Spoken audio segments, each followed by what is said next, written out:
Today we're going to be installing these 5-inch baseboards, and I'm going to be showing you the difference between butting a baseboard together and a miter cut, and why it's important for you to do a miter cut versus butting it together. So we already got the floors done, which it turned out wonderful. If you want to see that video, check it out. It's going to be at the end of this video. So the first thing that we're going to do is measure out this wall right here, because I want to see how long the wall is, how many baseboards I'm going to need to get the length of it. I'm measuring this wall out.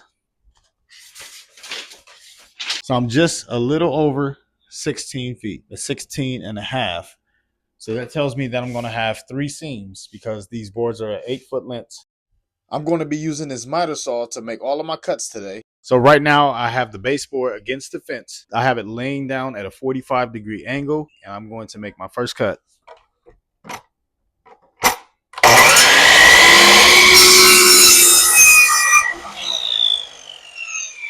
And the reason why we want this 45-degree miter cut is because I'm gonna start off on my corner from left to right, and I'll demonstrate that.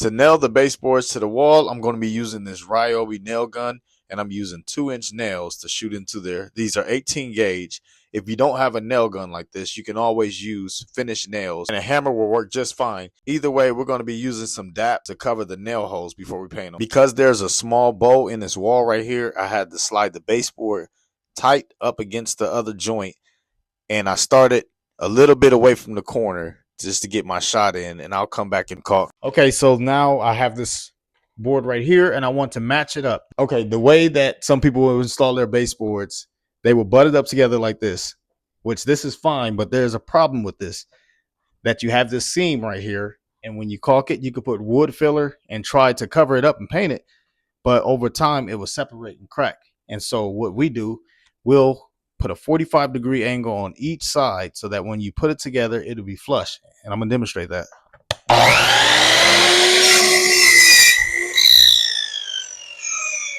So I made my 45-degree cut, but I did run into a problem. Because my baseboards are 5 inches tall, they're sitting higher than my cabinet base.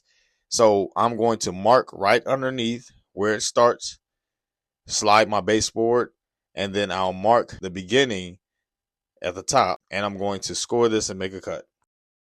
Here's my cut off baseboard / speed square. Just to make a straight line, the line is going to extend a little past the other line at the top, so that when I do the line going down, it will cross and make a T. The reason why you will want it to cross like that is so that you know exactly where it's going to end, and you don't overcut or you don't undercut.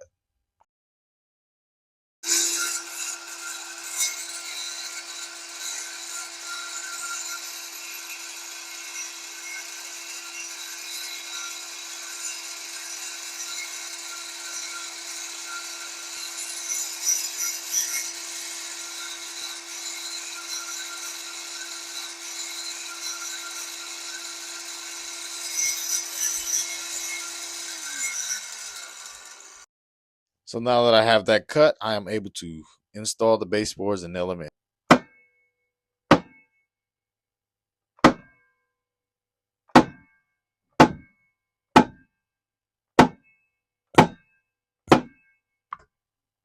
If you ever struggle to do outside corners, I have the perfect trick that'll help you get it right every time. My first cut is going to be on the right side of the wall. I don't have to worry about behind the dishwasher because it's going to be unseen. So I'm going to make my first cut. This is going to be an outside cut. We did a 90 inside, 45 and 45.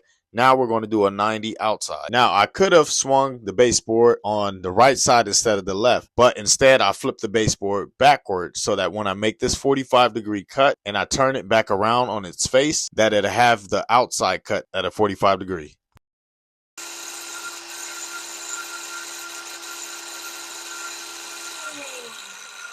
So now that I have the right side done, which it measured out to be 40 and a half, my next cut is going to be another 45-degree outside, which is going to make my 90 corner. But I'm going to extend it a little bit past where the other side is going to be so that I can make that 45-degree outside cut too. So you want to make sure that you have 2 outside cuts on that front part and you don't make it too short, because when you butt it up, it's going to be 90 here and 90 on the other side.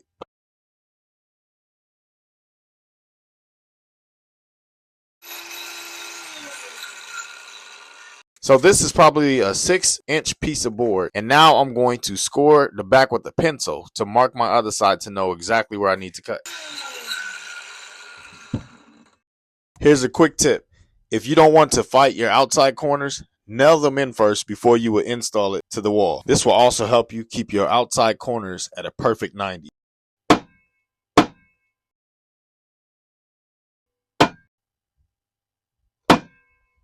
Just look at how easy it is to slide it in place.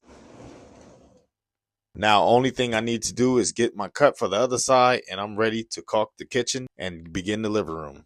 All right, that's going to wrap up this baseboard installation. If this video helped you out, do me a favor and hit that thumbs up. It really helps this channel grow. And if you enjoy DIY projects like this, make sure to subscribe so you don't miss the next project. Also, drop a comment if you've installed baseboards before or if you're planning on trying it yourself. Thanks for stopping in. I'll see you in the next